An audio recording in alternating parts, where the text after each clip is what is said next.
4 अंड्यांची भुर्जी करायची असेल तर त्याच्यामध्ये 2 टोमॅटो 2 कांदे, जितका कांदा तू जास्त घेणार तितकी भुर्जी तुझी एकदम सुंदर बनणार.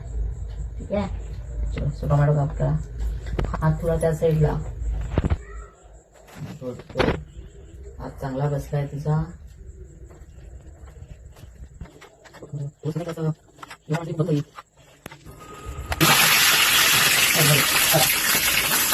टाकलायचा तिथे जास्त घाण करायचं नाही.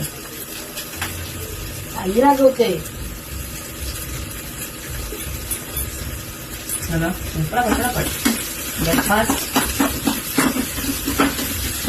थोडा कांदा लालसर झाला की नंतरच टोमॅटो टाकायचा. आधी जर तू टोमॅटो टाकला तर कांदा तुझा शिजला जाणार नाही. ठीक आहे. 2 मिनिटं तू तुला कांदा लालसर होतो. चलो आता टोमॅटो टाका.